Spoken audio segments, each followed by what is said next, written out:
Republic day రోజు parade అవుతుంది. President of India, ప్రధానమంత్రి అందరూ. నేను ఎన్నడూ చూడలే అపోజిషన్ లీడర్ ఈక్వలీ ఏది బాబాసాహెబ్ అంబేద్కర్ రాజ్యాంగంలో ప్రభుత్వంలో ఉన్నవాడు అపోజిషన్ ఉన్నవానికి ఈక్వల్ రైట్స్ ఇచ్చిండు. ఆయన మూడో వరుసలో కూర్చోబెట్టడం ఏంటి? మల్లికార్జున్ ఖర్గే కానీ రాహుల్ గాంధీని. ఇది చాలా తీవ్ర, ఇది ఒక డిక్టేటర్ పరిపాలన జరుగుతుంది.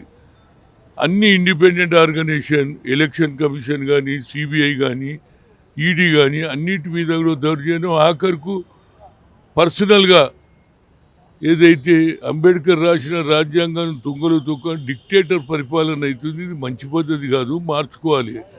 మీరు అన్నీ ఇలాంటి కార్యక్రమాలే చేస్తున్నారు తప్పితే మీకు ఏది దోస్తే అది చేసేస్తున్నారు. రాజ్యాంగం అనేది లెక్కలేదు వాళ్ళకు. ఒక డిక్టేటర్ పరిపాలన జరుగుతుందనేది నా ఉద్దేశం. ఇప్పటికన్నా మార్చుకోమని చెప్తున్నా. 3 సార్లు అయినా ప్రధానమంత్రి, 4వసారి రావడానికి ఇవన్నిటిని కూడా తమ చేతిలో పెట్టుకోవాలి. ఆఖరుకు అపోజిషన్ ఉన్నటువంటి పార్టీ లీడర్లను రాజ్యసభలో కానీ లోక్సభలో కానీ ఉన్నటువంటి రాహుల్ గాంధీని, మల్లికార్జున్ ఖర్గేను అవమానం చేయడం, మూడో వరుసలో కూర్చోబెట్టడం ఇది మంచి పద్ధతి కాదనేది నా ఉద్దేశం.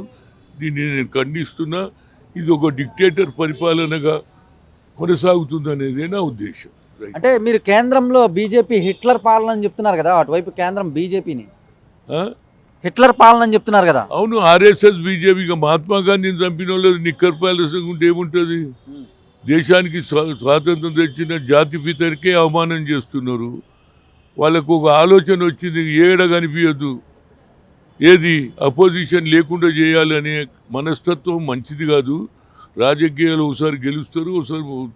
కానీ ఈ కొత్త పద్ధతి ఏమిటి అనేది నా ఉద్దేశం. రాజ్యాంగంలో ఉన్నటువంటి తీరును అమలు చేయాలనేదే నా ఉద్దేశం.